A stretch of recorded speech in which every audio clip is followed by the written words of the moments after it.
Hello बच्चों, मैं हूं विकास और आप देख रहे हैं इडू रोज क्लासेस।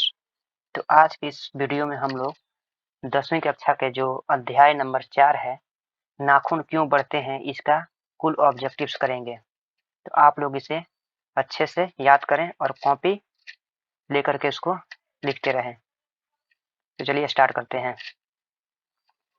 तो सबसे पहला क्वेश्चन है, नाखून क्यों बढ़ते हैं से गद्य की कौन सी विद्या है। मतलब जो चैप्टर है ये नाखून क्यों बढ़ते हैं, यह गद्य की कौन सी विद्या है। तो ये है ललित निबंध। कौन सी विद्या है? ललित निबंध।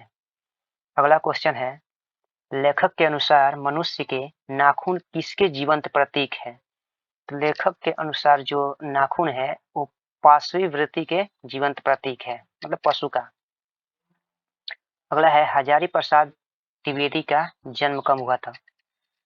तो जैसे कि आपको पता है ये चैप्टर है, इस चैप्टर को लिखे हैं हजारी प्रसाद द्विवेदी जी। तो हजारी प्रसाद द्विवेदी का जन्म कब हुआ था। तो हजारी प्रसाद द्विवेदी का जन्म 1907 ईस्वी में हुआ था। अगला है, सहजात वृत्तियां किसे कहते हैं। तो सहजात वृत्तियां अनजान स्मृतियों को कहते हैं। ठीक है।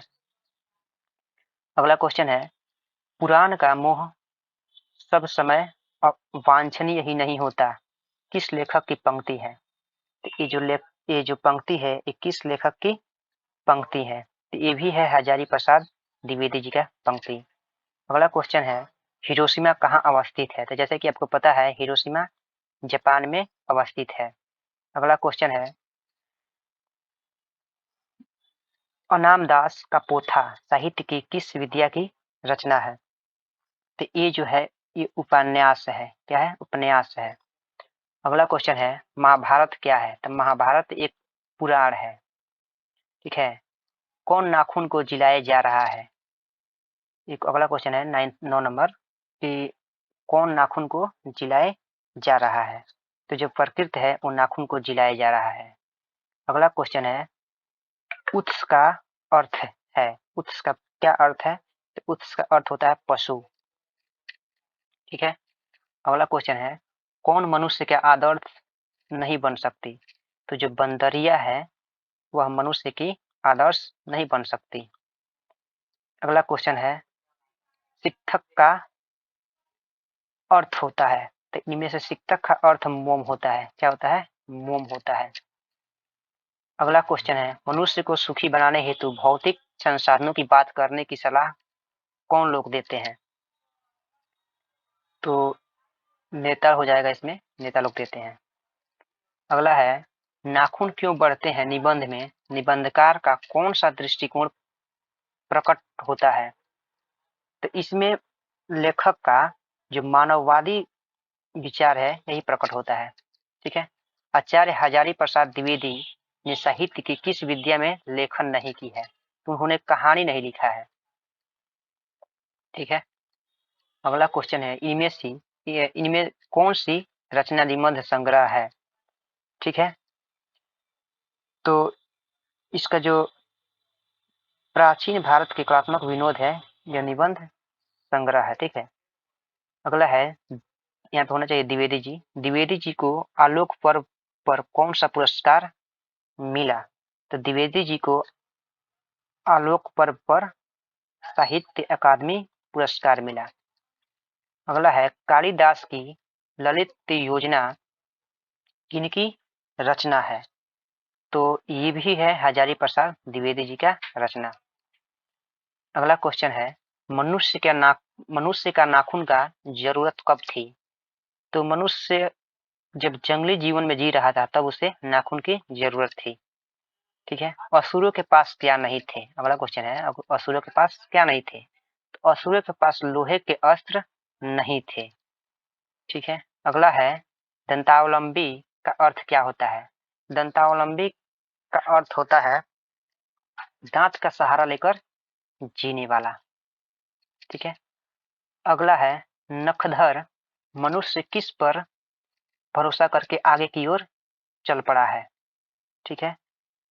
तो आजकल का जो मनुष्य है वो एटम बम पर भरोसा करता है। ठीक है। कितने वर्ष पहले का भारतवासी नाखूनों को जम के संवारता था। तो लगभग आज से 2000 साल वर्ष पहले जो मनुष्य था वह नाखूनों को जमकर संवारता था। अगला है, नाखून क्यों बढ़ते हैं निबंध में लेखक ने किस बूढ़े का जिक्र किया है? तो सरदार पटेल का जिक्र किया है। ठीक है, अगला क्वेश्चन है, संवेदना का उपयुक्त अर्थ है। इसमें संवेदना का उपयुक्त अर्थ क्या है? दूसरे के दुख को महसूस करना होता है। संवेदना का अर्थ होता है दूसरे के दुख को महसूस करना। ठीक है, अगला क्वेश्चन है, नाखून क्यों बढ़ते हैं निबंध नई पीढ़ी में कैसा भाव जगाता है? तो इसमें सांस्कृतिक आत्मगौरव की भाव जगाता है। ठीक है, हिंदी साहित्य का आदिकाल के रचनाकार कौन है? तो हिंदी साहित्य के आदिकाल का रचनाकार जो है वो हजारी प्रसाद द्विवेदी जी है। अगला क्वेश्चन है, नाखून क्यों बढ़ते हैं कि निबंधकार कौन है? तो आचार्य हजारी प्रसाद द्विवेदी जी इस चैप्टर के लेखक है। ठीक है, अगला है, कौन सी रचना हजारी प्रसाद द्विवेदी जी की नहीं है? इसमें से जो रचना है इसमें से बताना है कि कौन सी हजारी प्रसाद द्विवेदी जी का नहीं है। तो माटी की मूर्तें ये उनकी रचना नहीं है। अगला है, द्विवेदी जी ने निर्लज अपराधी किसे कहा है? तो द्विवेदी जी ने निर्लज अपराधी नाखून को कहा है। किसको कहा है? नाखून को कहा है। अगला क्वेश्चन है, कामसूत्र किसकी रचना है? कामसूत्र किसकी रचना है? ठीक है, तो ये भी हजारी प्रसाद द्विवेदी जी की ही रचना है। ठीक है, अगला क्वेश्चन है, किस देश के लोग बड़े बड़े नख पसंद करते थे? तो कई देश के लोग बड़े बड़े नख पसंद करते थे। ठीक है, अगला क्वेश्चन है, हजारी प्रसाद द्विवेदी का जन्म कहाँ हुआ? तो हजारी प्रसाद द्विवेदी का जन्म बलिया उत्तर प्रदेश में हुआ। ठीक है, अगला क्वेश्चन है, कौन छोटे नखों को पसंद करते थे? कौन से इसमें कहाँ के लोग थे जो छोटे नखों को पसंद करते थे? ठीक है, तो दक्षिणात्य जो लोग थे वो छोटे नख को पसंद करते थे। ठीक है, अगला है, देवताओं का राजा किन्हें संबोधित किया जाता है? तो देवताओं का राजा जैसे आपको पता है कि इंद्र को ही संबोधित किया जाता है। अगला है, नख किसका प्रतीक है? तो जो नख होता है ये पशुता का प्रतीक होता है। किसका? पशुता का प्रतीक होता है। ठीक है, अगला क्वेश्चन है, पृथ्वीराज रासो किनका संपादन है? ठीक है, तो पृथ्वीराज रासो जो है वो हजारी प्रसाद द्विवेदी का संपादन है। अगला है, अशोक के फूल किनकी रचना है? तो अशोक का फूल भी इन्हीं की रचना है, हजारी प्रसाद द्विवेदी जी का।